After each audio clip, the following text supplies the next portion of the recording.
Welcome to the Reflective Resonance Podcast, a world of meaningful conversations, a tapestry of culture, and a symphony of creativity. In our episodes, we embark on a journey through the rich landscapes of arts and culture, where we uncover the stories and passions that shape our world. We delve deep into matters concerning your well-being and health, offering insights, advice, and inspiration to lead a better life. We also let the enchanting melodies of the world of music serenade our senses, transcending boundaries and connecting hearts. Join us on this exploration of knowledge, inspiration, and the human spirit. This is the podcast where ideas flourish and the joy of discovery awaits.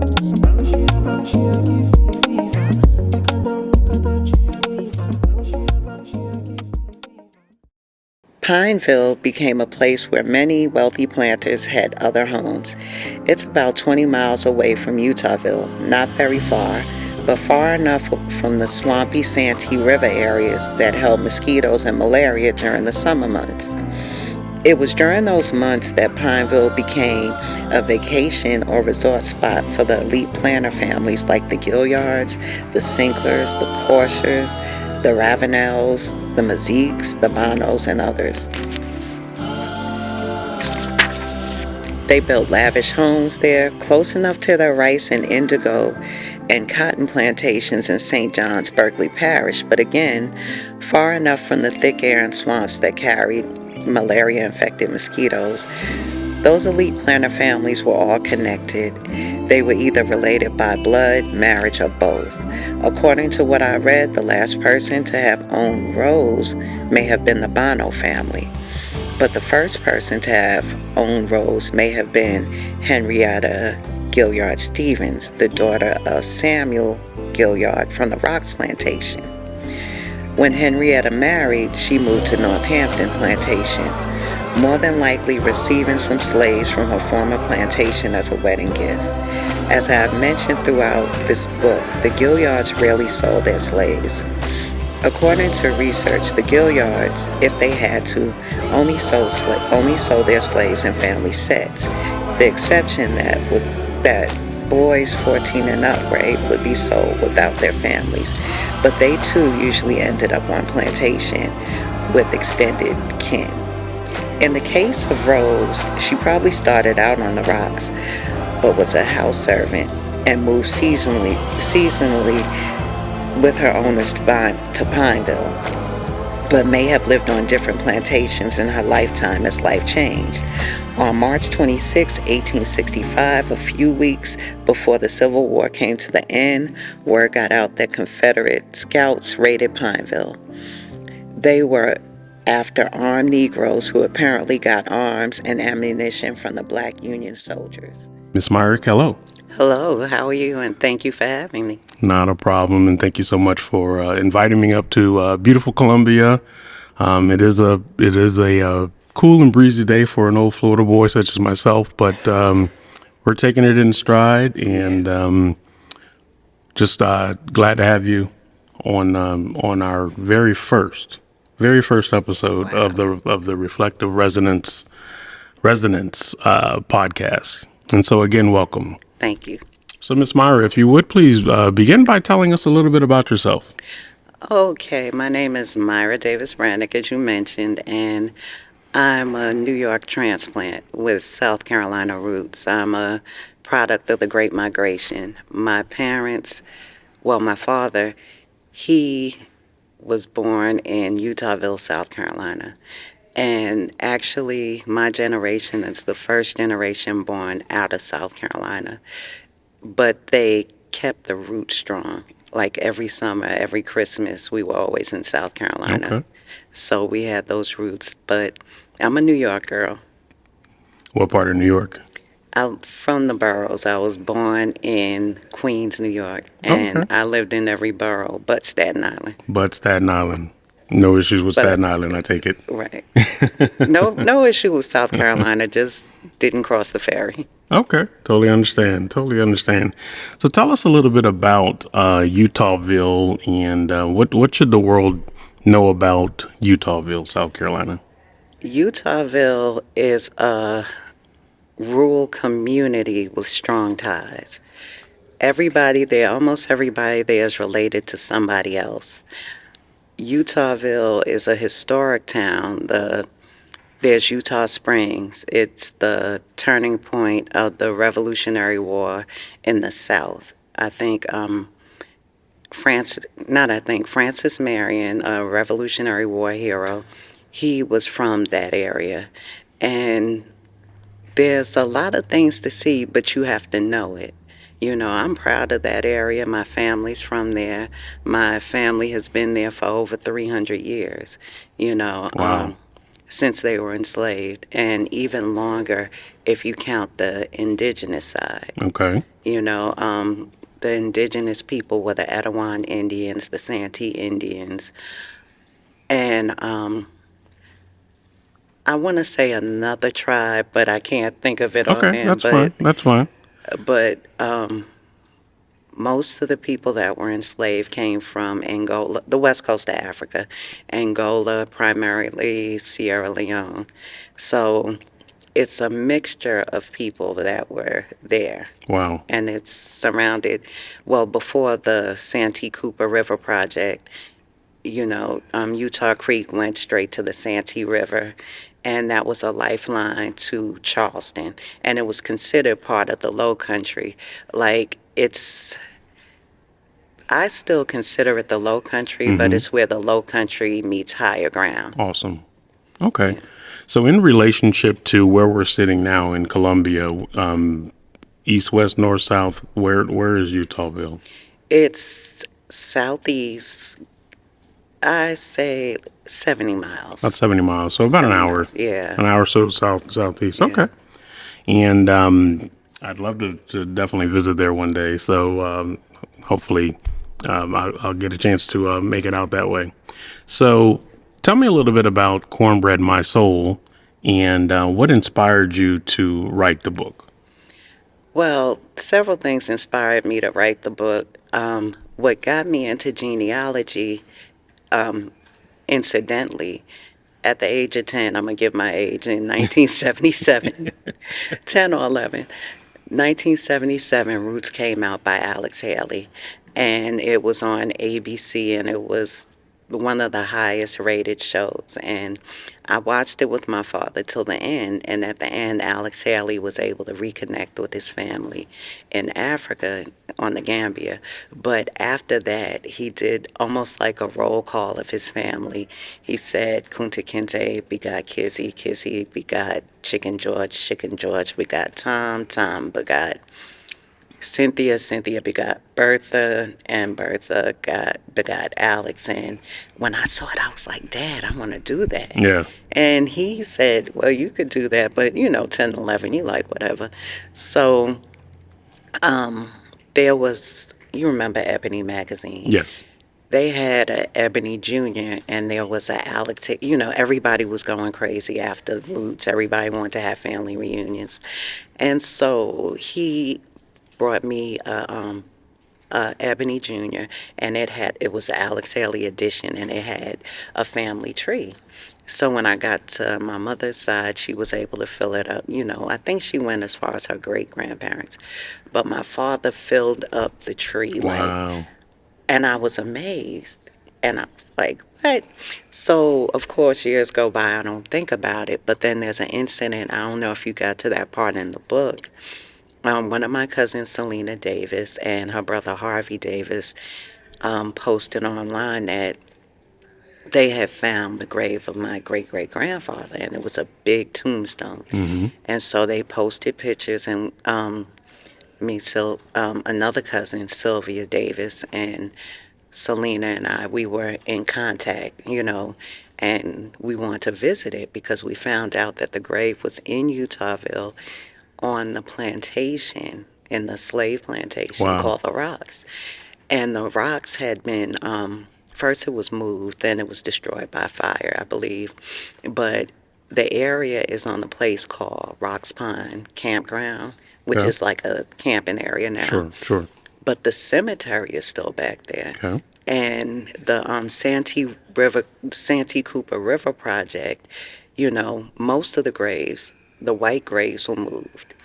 There, this is in the 1930s. So when you say move, the bodies were exhumed and Yeah, moved to new graves. to Church Island, which is not far from Eutawville.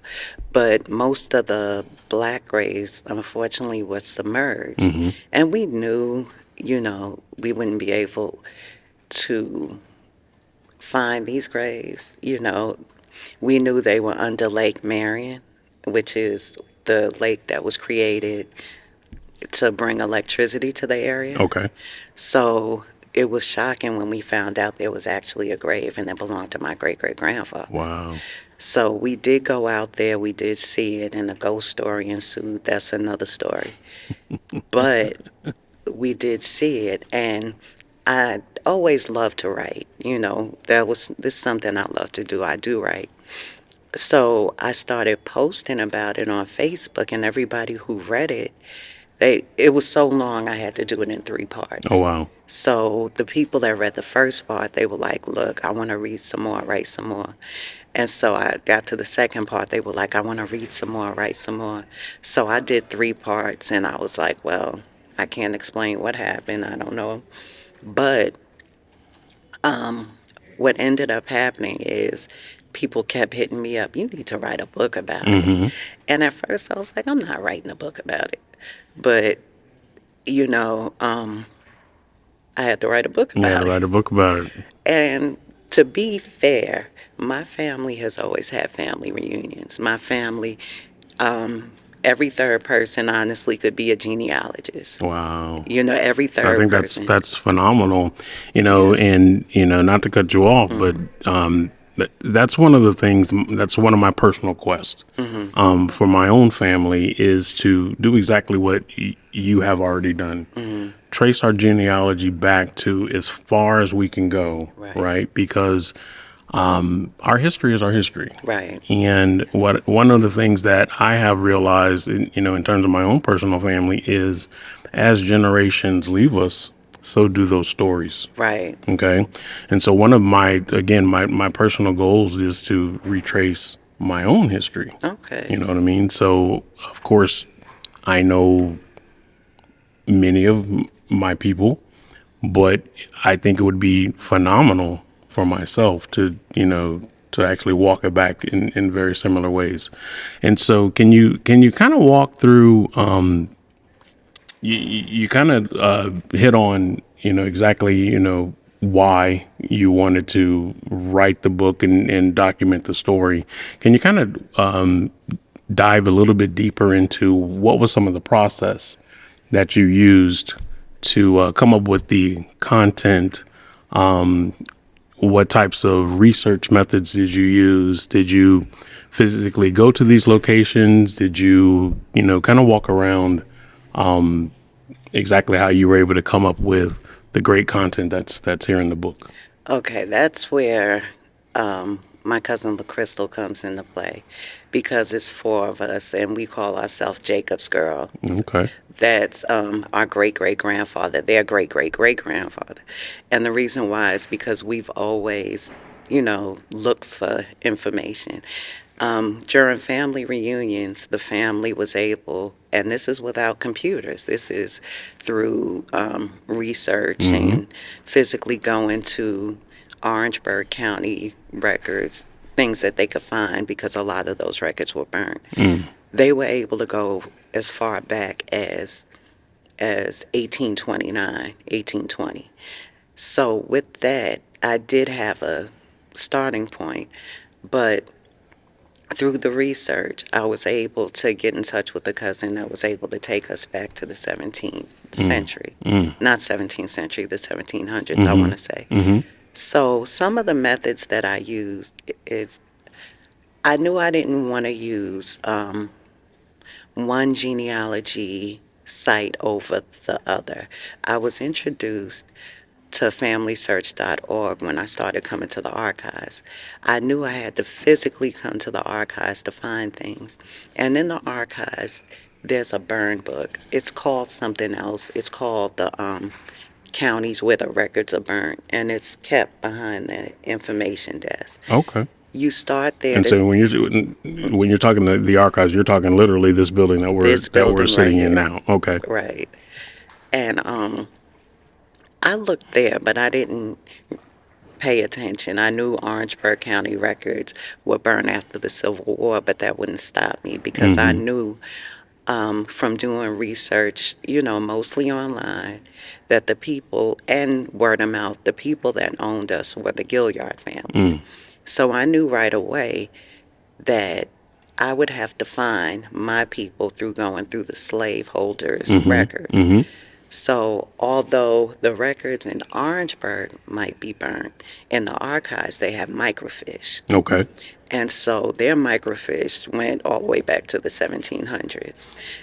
And so knowing the person that owned our family, the first person, I was able to find wills, names, slave ledgers. So that's what I was going to ask you was when you're describing slave records, most of us don't truly know what that means. When you're talking about a slave record. So can you kind of talk about what's in a slave record? How is it organized? Was it handwritten? Was it clear, concise, those types of things? Or was it just kind of just a hodgepodge of stuff? That's where it may vary from family to family. Results will vary. Unfortunately, the slave holders that enslaved our family, they kept records. They were very wealthy. It was a business. And, when you're growing up and you learn about slavery, in your mind you think it's just one plantation. Right. And all the slaves are there. No, these people had several plantations. They built plantations to give their children for gifts. So they kept records. And if I could show you something that's highlighted. Sure. Okay, so this is an example of a slave ledger. Okay. Okay. So if you see here, this is my 6-time great-grandmother, Grace. Okay. This is her son. This is when he was born, and this is when he was given to Samuel. Samuel is the son of the person that owned us. Okay. Right? Okay. And the person that owned us, his name was Captain Peter. Captain Peter Gilliard. He fought in the Revolutionary War. If you notice, Grace, they have the mother's name. They have the son. They have when he was born, ironically, which is my birthday. Wow. July 25th. 25th of July, okay. He was born in 1797. Wow. But in 1825, as an adult, he was given to the son, either as a gift or, So you're never going to see the father's name. You're always going to see the mother. Okay. If they gave birth, you're going to see if they died. If you had multiple children, women giving birth on the same day, it'll say ditto, things of that nature. But they kept good records. Given to Peter, died in March. Given to Peter, given to Betsy. Wow. So in the will that I found, it was a 1781 will of the original person. Now, Captain Peter Gilliard was not the original person that owned us. Okay. He owned us the longest. He's the one that came to Eutawville. Actually, there's a place called McClellanville, South Carolina. Okay. And it's Santee River went through there, but at that point it was South Santee River. Okay. And there were plantations all along. And the Gilliard is a French name. These people were French Huguenots. They were leaving France for various reasons, religious persecution. They were able to get land grants here in South Carolina. So they set up, and the man became, Theodore Gilliard, the original Gilliard, became very wealthy. He had a lot of sons. One of them was Captain Peter. Captain Peter, in the will, 1781 will, his father said, you're going to get slaves from your brother who died. He had a brother who died who had 58 slaves. You're going to get those, plus the ones he had. And they were, I guess, planning to stay in that area. In the will, it said you were never to sell them unless you have extreme debt. And if you sell them in family sets. Okay. And then, back then, if you're 14, you're an adult. So the males could be sold at 14 individually, but the females would stay with the family mostly. So Captain Peter, he did follow his father's will, but like I said, he was in a Revolutionary War. And what a lot of people don't know, after the war pretty much bankrupted that area, like a war does. Right. So, he's used to one type of area. He has a lot of children. He's used to one type of living. So he's like, look, I'm going to have to sell these slaves in order to, Maintain his lifestyle. Maintain my lifestyle. So what ended up happening is he gathered up the 58 slaves that belonged to his brother, that he inherited from his brother. And maybe because he didn't have a connection with them, I don't know. But those 58 he gathered up, and he was taken to Charleston to process to sell them, right? The crazy part is, when we're taught about slavery, we just think they just go on an auction block and that's it, and they take them from the auction block. Correct. No. It's a process. There was a process to it. It was a process. Like, they had to be, it's like, I guess, going through immigration. You had to. They meet a certain characteristic, I'm sure a certain body type. Right. Certain level of skill, I would imagine. Yeah. What can you bring to my family?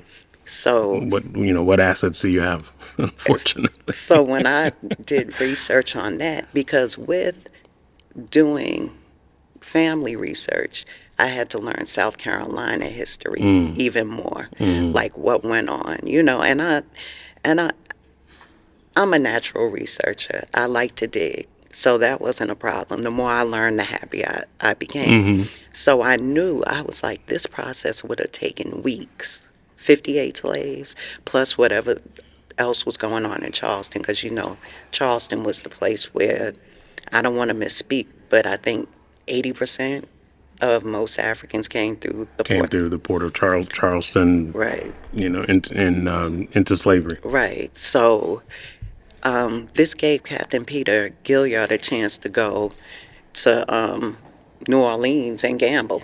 And he bought a sweepstakes, and he won. Okay. So he came back and brought all 58 slaves back. Oh, okay. And set up a plantation in Eutawville, which, I don't know, I can't remember how far Eutawville is from McClellanville, but all of this probably happened in 1790-something. But by the time the Eutawville plantation was up and running, it was like 1801 to 1803, and we've been there ever since. Okay. So the process is here. I looked through the wills. I found that. I Googled different names on that. I'm able to find it. I researched their family.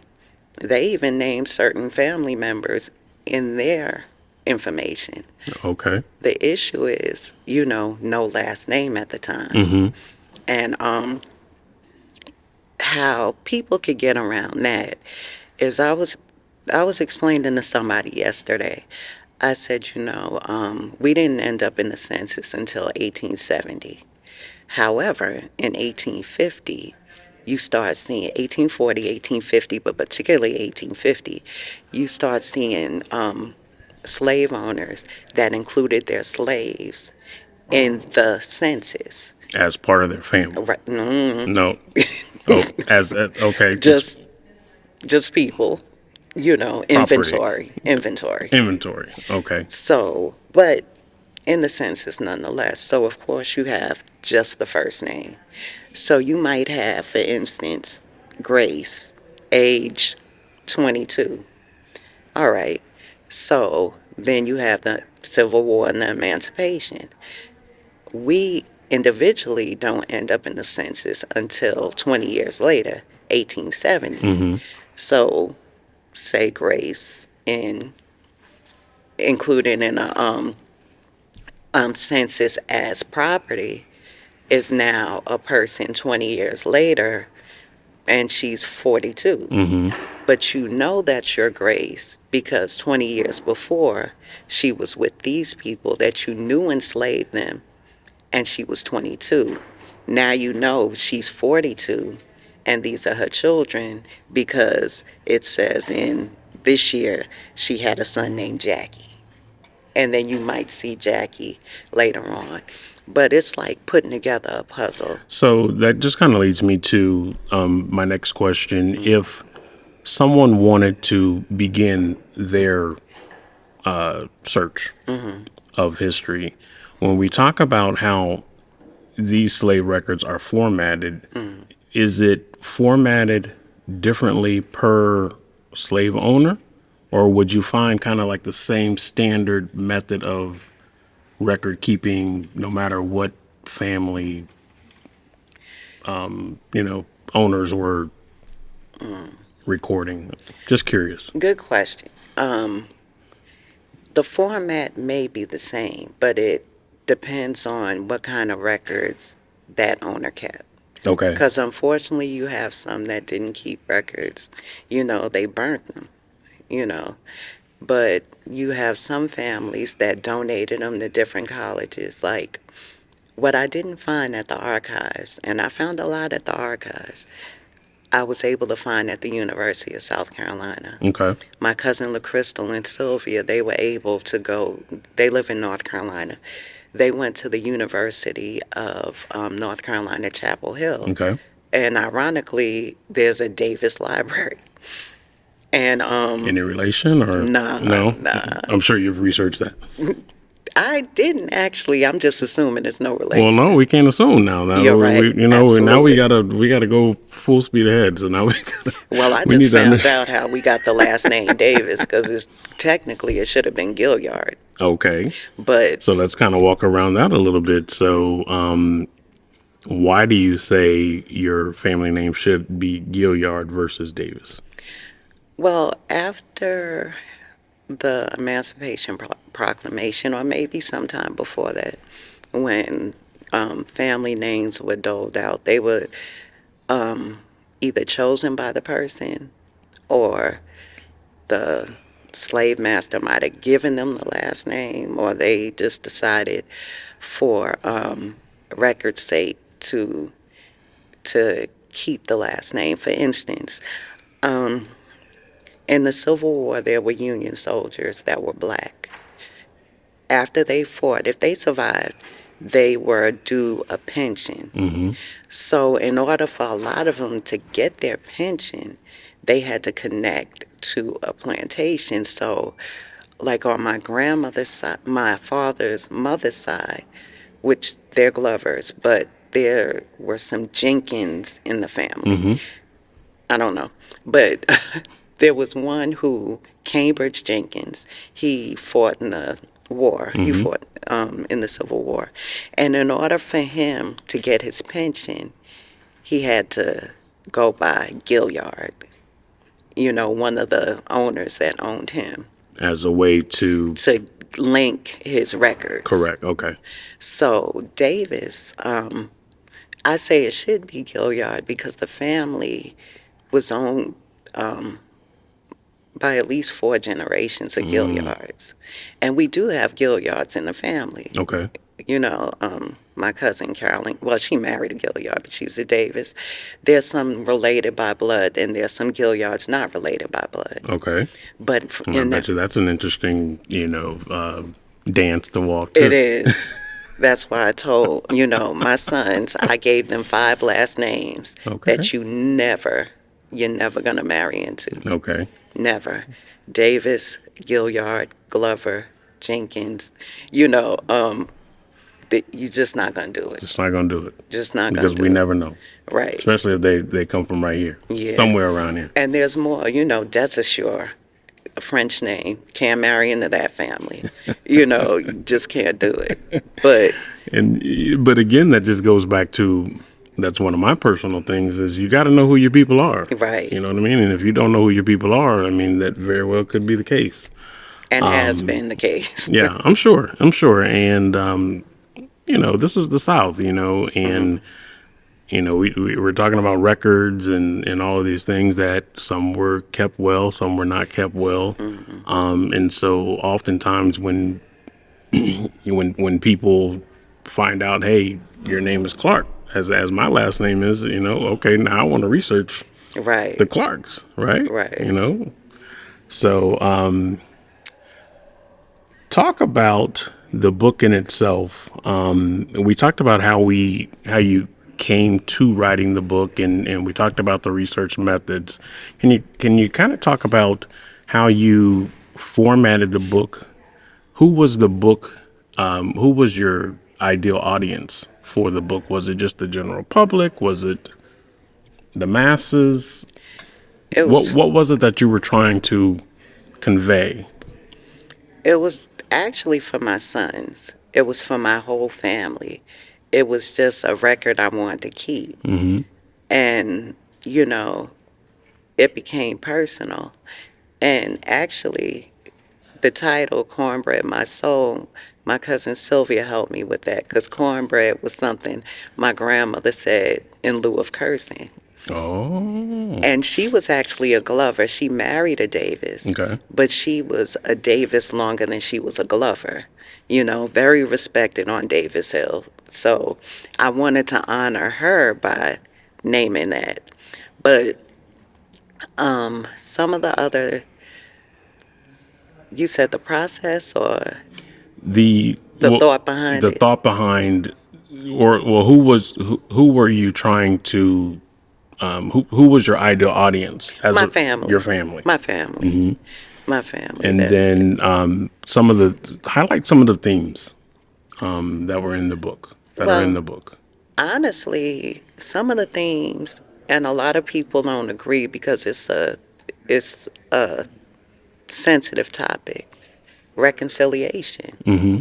Because honestly, I couldn't finish the book without Fry Gilliard. Fry Gilliard wrote my foreword. Okay. He's a friend of mine today, his daughters, He's the sixth great grandson of Captain Peter Gilliard. Wow. A white guy. Wow. We're friends today. I've been to South Alabama where he currently lives. But his family has turned the tide, I'm curious to find out. So when you were introduced to Mr. Gilliard, present day Gilliard, what was that interaction like? What do you It was kind of walk me through what that looked like? It was the weirdest felt thing. like. It was the weirdest thing, but it was the most purest thing because through my research, I found out that a line of Davises were taken. Like I said, slaves they really didn't sell a lot of their slaves in the Gilliard family. That's how we were able to maintain. However, when their children got married, they gave them family sets of slaves to start off their plantation. Okay. Even the girls. Now the girls, Captain Peter Gilliard, he built several plantations in Eutawville for his sons. But the girls, they married other planters. And they might have lived in other places, Mississippi, Alabama, and other places in South Carolina. One particular family, one of the daughters married, no, that's not true. One of the sons, Tom,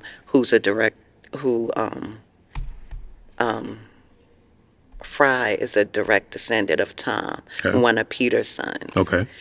He decided that he didn't want to stay in Eutawville. It just wasn't working out for him. And he ended up in Alabama. Okay. Now, I can't remember what part of Alabama he went to initially, but there was a river plantation. It Okay. was called the River Plantation. Okay. And some of our kinfolk was taken there. Mm. So, doing research, I said, I'm going to find some of those, you know. But a lot of them found out that they kept the last name Gilliard. So I was looking for some black Gilliards. And like there was some threads, but it didn't lead anywhere. Mm-hmm. And so I just kept looking, kept Googling, kept searching. And the name Fry Gilliard kept coming up, right? And there wasn't a picture at first. I was like, huh. So Fry Gilliard, Mobile, Alabama, when most of the Gilliards that I found that were black were living in Birmingham. Okay. And in fact, one of those Gilliards had ties to South Carolina, Mm. but also years later, one of his descendants went on to be the contractor that rebuilt the 16th Baptist Church after the bombing. So I was interested in that story, but it was a dead end. So Fry's name kept coming up, and it said professor in residence, University of South Alabama. And so I looked for a picture. It's this white guy. I'm like, what? so, so I'm like, wait. So I'm reading his story, and I'm reading he's a journalist. He worked for several big newspapers, and he's a author. He wrote a lot of wonderful books about the Southern experience, about racism. You know, like I said, he's like a civil rights guy. And so Ironically enough. ironically, and his kids are great too. Everybody that I've met connected to him, good people. So something kept saying reach out to him, and it was around my birthday. That's the crazy part. I'll never forget. It was July, and so I was like, how do I reach out to him? So at first, I found the information. I found his email address for University of South Alabama. And I started to email him. Then I deleted it. I said, this guy, he's an author. He's a bigwig. He could have a secretary. These people, they might field it and say, no, this isn't important. Mm-hmm. So I found him on Facebook. So I said, let me send a message. And I sent a message, and later that night, ping. And the crazy part was he had just lost his wife, Nancy, to cancer. Mm-hmm. And she was a educator, Dr. Nancy Gilliard. She was an educator. And he had to be grieving, but he wanted to talk to me. He was like, you know, this is a welcome distraction. What do you want to know? And so meeting him, he got me in touch with my cousin that I knew I had a cousin named Gerald Martino. You know, I just didn't know him. He was a little older than me. Okay. And by this time, he had left Eutawville. He was born in Eutawville, but he had been living some years around the world and settled in Maryland. So Okay. I've never met him Okay. in person. So he had been doing research of his own. Like I said, every third person who was a genealogist, he was the one that was able to take me back to Grace, take me back to the 1700s. He just never shared it with anybody, not being selfish. This was a personal quest for him. He wanted to know for him. So he reached out to Fry like 20 years before, and they had been cool. And so That is that's amazing. so Fry was like, look, you got a cousin. Yeah. He's not on Facebook, but his wife is. And here's the information, but what else you need to know? And ironically, his wife's name was Nancy. And the reason why I said ironically, so many things started happening. We had an ancestor. When I was little, I heard stories, and my family, they always kept history alive by telling stories. So as a young child, I always knew we had a ancestor named Nancy, and she disappeared. And it grieved me because I'm just like at that age, I'm just learning about slavery. I just saw roots. I seen a foot cut off. I seen, I'm like, what happened to her? I was scared. Mm-hmm. And I'm thinking she's a little girl, somebody snatched her. Nobody was able to ever say. Sure. So when I got in touch with him, I found Nancy. Well, him meaning Gerald Martino, my cousin. He was like, no, Nancy was stolen in 1806, and she was actually an adult, and she had children, but nobody knows what happened. They stole her. And that name, we don't use the name Nancy anymore in our family because everybody, like Kizzy, stay put. Yeah. Nancy means they gonna take you some kind of way. So, It was like no more. right. So what happened was she had two children, and it's in the book. I don't want to say their name. Yeah. Charles is one, I believe. But the girl ended up going with the son of Peter. And so what happened was in 1829-ish, I think it's 1829, he brought a plantation that's like 20 miles from here in this place called Winnsboro, South Carolina, in Fairfield County. Okay. He's like, I'm just going to buy this acreage. Like, he brought over 1,000 acres. These people were wealthy. He brought over 1,000 acres. He brought somebody's plantation. And he was like, y'all going to be here now. And there was a little Geechee community there because all of them spoke Gullah Geechee, you know. And I found them in the slave narratives, which I include in the book. So anyway, getting to Nancy, Nancy disappears. I now found out she's grown, so I don't feel as bad because I'm like, maybe she escaped or fought. You know, I don't know. So anyway, she has grown children. The girl ends up in Fairfield. She has a baby named Nancy. So I learned that Nancy did live on, but then we lost Nancy again. Okay. So then somebody else had a baby named Nancy. We lost Nancy. But then we find her years later. She's living in Charleston with her great-grandma, my maybe 4 times great-grandmother at this point. Wow. So we don't use the name Nancy, but Nancy to me is always a magical name because it was Fry's wife's name. And he told me, he said, you know, if you would have known my wife, she would have made me talk to you. Even if I didn't want to talk to you, because he was grieving. He said, my wife would have made me talk to you. And every time, you know, I think about him, and I see him, and we keep in touch. And we're on Facebook strong and everything. He came to my last family reunion, him and his daughter. Yeah. It was that's a feat in itself. Yeah. I'm sure there were some feelings and emotions, happy and sad, and probably just a mixed bag of emotions, during that time. But when you're talking 4 or 5 generations ago, do we hold that against the present day?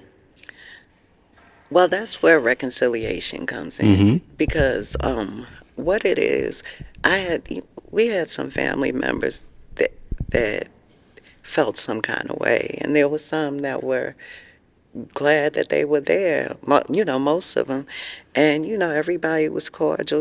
They ate, they came on the meet and greet, so they was at the fish fry night. They was at the fish fry, having some drinks and stuff. So it was laid back. That's awesome. And it was so funny because they thought they were the only white people there, which technically they were. And sidebar, one of my cousins happens to be married to a white woman, but, Cheryl is so cool. We don't even, I'll never say we don't see color. But, yeah. But she's family. Yeah, it's she's just family Cheryl. At the end of the day, right. You know what I'm saying? So they were like, oh, Myra, who's that white lady? And for the life of me, I couldn't think about who they were talking about. I'm like, y'all the only white people here, Fry. Like, what do you... Then when I looked, I said, oh, that's just, But there was some feelings. The reconciliation part, I think, is important. But I think what the feelings really come from is systemic racism and privilege. Like, what it is the wealth that was created economically through slavery. You have families that's still living on that, still benefiting from it. You know what I mean? You have corporations that came from it. You had people that insured slaves. And the last family to cash in on one of those policies was as recent as 1985. You're talking about millions. Wow. You got corporations that came from that. You heard Aetna. You Mm-hmm. heard different New York Life. These corporations insured slaves. Mm. White people got reparations. During the War of 1812, during the Revolutionary War, I'm not sure about the Civil War, but I definitely know the War of 1812 and Revolutionary War. If your people fought in a war, if they left, they were given money back. You know, they were given money for each slave.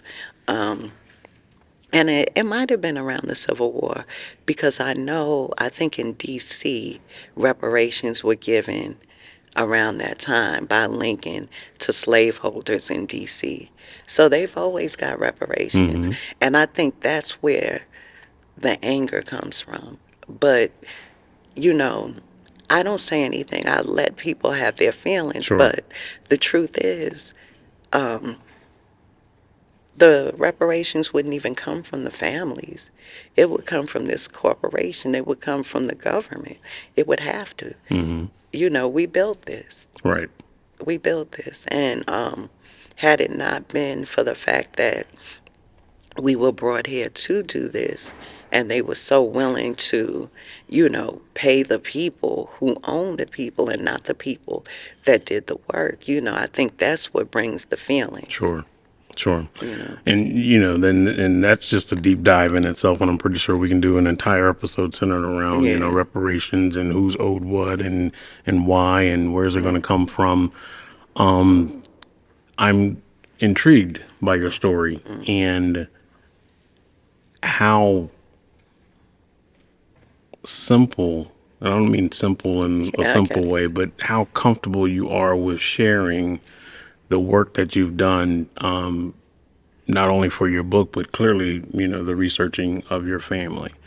However, I doubt that it was very easy to walk through some of this stuff. So can you kind of talk about what were some of your challenges as you were doing your research? Daryl, I left here crying many days. Mm. It's an emotional thing. Like, just the fact that, if you look around, there's books and books and books and books. And I'm not saying there's no black families, but there's very few. Mm. And like I put in my introduction, if I was to leave a legacy, it was that my family could come here and find this book. Wow. And I didn't know, as I write the book, I'm spiritually based, I'm a believer. And one of the things I always did before I wrote was write Habakkuk, write the vision and make it plain. Habakkuk being a prophet in the Bible. Sure, sure. Write the vision. And I always wrote the vision. So when I came here, some of the challenges was, there is the burn book that's placed over here. And you look in and it's Orangeburg. So dang, I got to go a whole nother way. Let me look at the microfiche. The good thing about the archives, although you can't bring a pocketbook in here, you could lock it up. But they have no problem with you bringing a phone, a camera. You could take pictures. Challenge is, microfiche is ancient. Right. And so when you take a picture, even with the best phone, the lighting, so the best thing to do is to get that microfiche, pay to get it printed off, and go from there. And you can do that. You're going to, even, with the background that I have with my family, even with the Head Start, you're going to hit roadblocks, because, while Grace may have stayed, let's say, at the Rocks Plantation, which is where my family was based, Jackie went with Samuel. Samuel didn't originally own the Rocks. He owned another Gilliard property called Hayden Hill. He switched off with one of his brothers and was like, no, I want the Rocks. So, you have some that's at the Rocks. What kind of challenges that brings when you're Right. talking about you know, challenges to the research, and Yeah. I commend you, like I said, for staying the course, because some people, if you're going down this road and you hit a stumbling block, you're going to be like, well, you know what, either I've ran out of time, or this is just too difficult. But to hear your story, and this is one of the reasons why when I was introduced to your book and to you, why I thought that it was super important that I come here Well, to this location, right? I live in Florida. Lakeland, Florida is where I currently live. Born and raised in Tampa. So, as you and I were discussing this potential project on the phone, you may remember I said, yeah. yeah, I got this podcast going on, and we're gonna tape it, online, like a Zoom type session. But Right. as you were continuing to tell me the warm story of how much history that you dug up or uncovered and utilized this building and the resources that are here, I would feel remiss not to come here and feel what you feel. When I walked in the building, you know what I mean, just Yeah. the architecture of the building. I mean, it's awesome. Yeah. And to be honest, and I don't know the answer to this story. I mean, to the answer to this question, I don't know how many states actually have an archive center such as this one. I wouldn't know. I'm pretty sure, they have something set up, but this is one of my happy places. This is where I go when I have breaks. You know, it's quiet.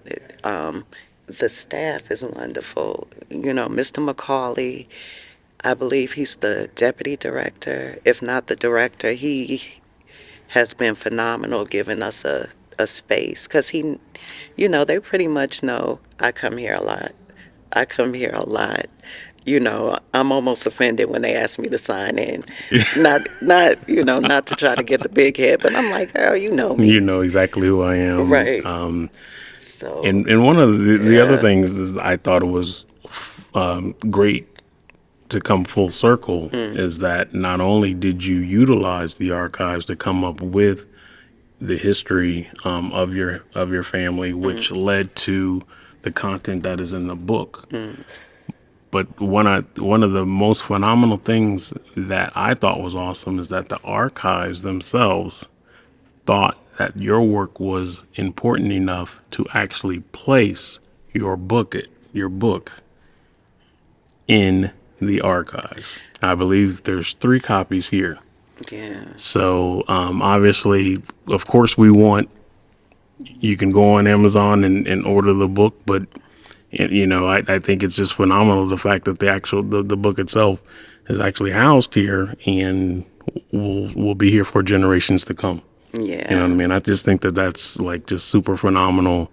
And again, kudos to you. Thank you. On the work that you set out. You mentioned, you said you weren't sure what was going to come of it, and what I love is the fact that even though we've gotten this far in terms of a literary work, it sounds like your passion is that you don't want to stop here.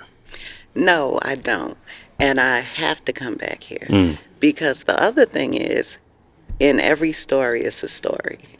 And one of the stories I found is that how we got the last name Davis as opposed to Gilliard.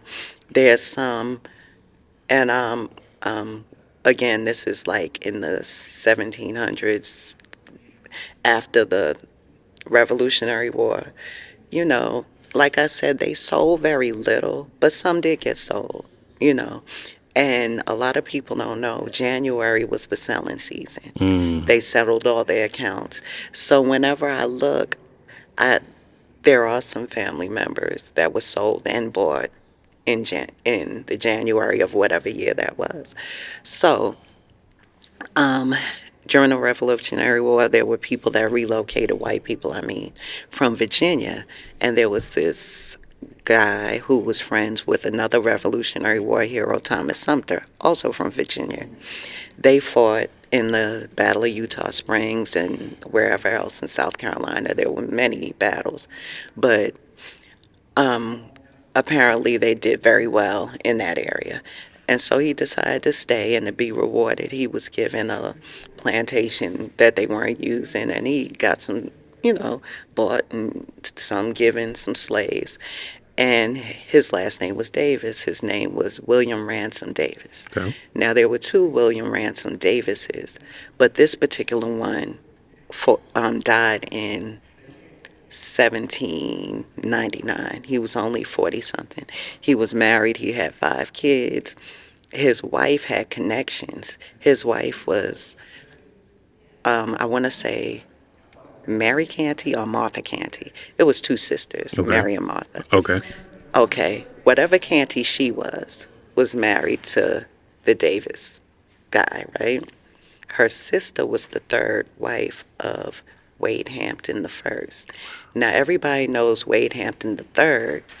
This family they still wealthy. And there's still descendants living here in Columbia. Okay. The crazy part is, I don't know how familiar you are or will be with Garner's Ferry Road. There's a Target on Garner's Ferry Road. Across from that is one of the Hampton plantations, right? However, the area was so big, like 18,000 acres, that it was split in the middle, and one was the Woodlands plantation, the first plantation, and one was the Millwood plantation. Okay, so you have the first Wade Hampton, and so his 3rd wife is a Canty. The other Canty, she lost her husband prematurely, 5 kids. She's like, look, help me.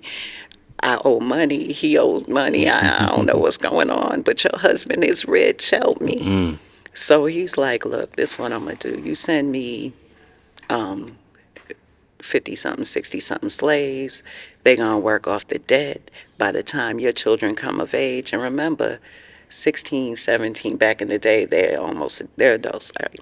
So we're going to keep them, and what they work over, we're going to set up an account for them. So this is many, many years later. The mother's now dead. The kids, they're adults now. So they go to Mr. Hampton, Wade Hampton the first, and they're like, look here, we want our money, our slaves, and both. So he gives them the account book, and they're like, nah, you cheating us. And I don't know whether he was or not. I mean, I don't think who knows, but he was a wealthy man. Okay. So I guess they were looking at his pockets like, you could give us more than that. Because at this point, that 60-something slaves now turned into 95 slaves, right? As what we call in today's world, that's some funny math. Right. Funny math. Because now they done had kids, they had kids. It's a lot of them. So long story short, Wade Hampton the first ended up suing those Davis children because he said that they encouraged the slaves to run back to Eutawville. And they did. They ran back to the Davis plantation. And so it was like coming back home. Right. They didn't want to go north. They didn't want to go north. They were trying to reconnect. So out of the 90 that got away, I think 60 made it back to Eutawville. So he tried to, Wade Hampton the first, sued them. Now, I never was able to find the disposition, and this is why I'm going to start my research here all over, because that's going to be a different book. But on the map, I look at old maps, 1700 maps, 1800 maps. And they have all that here. Right, against the wall, because this is my spot right here. Oh, wow. That's where I found my book, because I didn't even know it was in the archives. The person... So you weren't even aware? No, the person that was in charge at the time, Mr. Jackson, I can't remember his first name, but he was in charge. He was like, oh, send me a book. I can't promise anything, But he said, reached out to me later. He said, I'm going to buy a book. I'm looking at this. So I'm thinking, okay, well, thanks. But I forgot all about it. So last winter, I was in there doing research on what I just told you. And I just happened to look over, and I see this green. And I'm like, Cornbread, is that you? That's me. So That's all me. I was excited and everything. So I forgot all about, Wade Hampton the first and all that. But that's the story I want to tell, because on the map, which is an old map, you actually see the Congaree River here where Wade Hampton's plantation was, and the route they would have taken, which was a Indian trail back to the Santee. And in the research I did, they they got to the Santee, crossed Utah Creek, and just got into Eutawville. And so since there was a court case, they lumped those people together and called them the Davis slaves. So, that's an inference. That's where I'm thinking to separate them from everybody else, because, excuse me, of course, that area had a lot of elite planners. Gilliards were just one of them. My other side of the family, the Glovers, they were owned by the Sinklers. Although I believe their last name was supposed to be Sinclair, they were also French Huguenots. Okay. There were the Portia family. I think their last name could have been Porcher. There, those were the main families with means. And so none of them had that last name. We got some Sinklers in our family. I met a Portia who's from Eutawville, but I don't, can't find the connection. But the point is, that Davis name, I don't think it was original until that man got here. And I wish I would have brought it. I actually found the map of all the plantations in the area. Wow. And I found the Davis plantation, and it was right by Santee, the Utah Creek. And if you trace it, it comes all the way up here. Now, the crazy part is, now that I know where everything is, and I got an old map of where the Millwood plantation was and the Woodland plantation, every time I shop in Target, I'm standing on that plantation where my people were. Every time. So it's a natural reminder. Yeah. Of pretty much an everyday reminder of your true family history. And I think that's, a lot of that is what gets lost in families, African American families for sure. That I personally think it's phenomenal that, you live here and you're able to feel what your ancestors felt. You're able to walk on the land that your ancestors walked. I'm sure there's countless of African Americans that would love the opportunity to, come and experience that, for sure. So let's kind of turn the page a little bit. We talked about your process, your methods, your challenges to coming to where we are today. Who are some of your influencers outside of the work that you've done collectively? Who are some of your influencers, mentors? Well, who I consider a mentor, of course, is Fry Gilliard. But outside of that, when it comes to writing and writing styles, there's a Haitian novelist, Edwidge Danticat, that I was introduced to, not personally, but through her works, through her short stories. Of course. One of my favorite books that she made was Crick Crack. And what I love about her writing is beautiful. She writes about her family. She writes about her story. And you're in the story. And even though she's Haitian American, and I believe she was born in Haiti and ended up in Brooklyn or something like that, But once you read it, you could feel it. And I always wanted to write where people could feel it, like feel me. And every time I pick up an Edwidge Danticat book, and like I said, she's Haitian, and I pray I'm not chopping up her name, but I'm sure of it. I love her. you could feel it. And she's one of my influences. And of course, in the book I mentioned Dr. Henry Louis Gates. And the reason why I like him, a lot of people are like, oh, he's never gonna talk to you because, he only works with the stars. Okay, but you could still learn a lot from him. Sure. And I learned a whole lot. And I ended up researching him. And come to find out his beginnings, besides him being a super educated Harvard guy, besides that, how he got into a love of genealogy is like a family member introduced him to something. He was cleaning up, like somebody died in his family or something. Might have been his grandfather, but in the research that I did, he found an old obituary. And it was I think great-grandmother, I don't know. But this woman was very well respected. And she might have been enslaved, but she might have been given her freedom early on, like 1800. Something crazy. And in him telling that story, it was similar to mine, because once you get that bug, and you could tell he might have been like a little boy, or, close to his adolescent years. You could tell he got the bug. And so the book is Cornbread My Soul, the Davis Family of Eutawville, South Carolina, written by the wonderful Myra Davis-Branic, who is a current resident of the Columbia area. And again, I would love for you to, not this copy, Nope. this is the archives copy, to sign my book.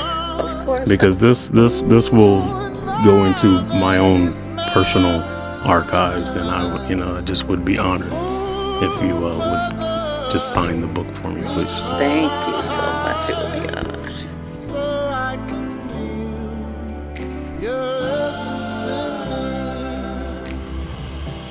To unfold when this knot is so tight, each step is chosen to reveal the light. Days left wondering, am I back here again? The shadow inside, waking your soul. What's mine is lost to time, our home is in the space.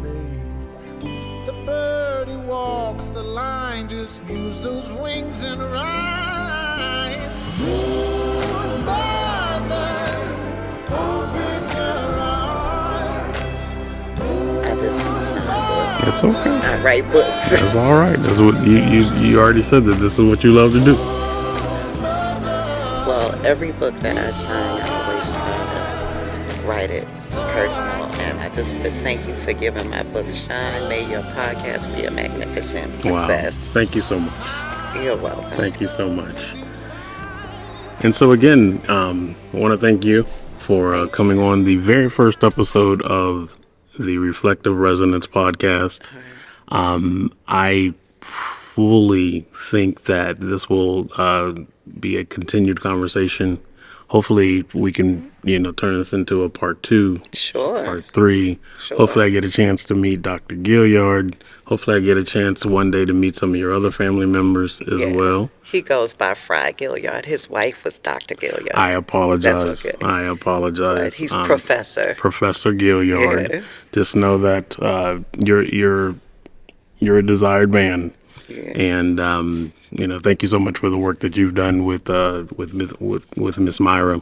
Also want to thank the South Carolina State Archives for accommodating us on this day. Thank you so much to Mr. McCauley and his staff. Yes. They've been phenomenal, helping to plan and to pull this off. And so, again, thank you so much, and looking forward to finding out what some of the next steps are. All right. Well, thank you for having me. Certainly my And again, pleasure. You're not mine to own. The space unravels when you let go.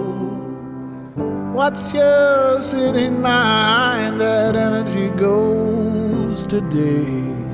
The feather in the fire will blow it home your way. Moon mother, open your arms. Moon mother, this magic's just begun. Moon mother, reach for my heart. Thank you for watching and listening to this episode of the Reflective Resonance Podcast. Your commitment to listening and watching our episodes means the world to us. It's your engagement that fuels our passion for creating meaningful content and exploring diverse topics. Please hit the subscribe button below and be sure to share us throughout your social networks. This has been another episode of the Reflective Resonance Podcast, and we look forward to seeing you next time.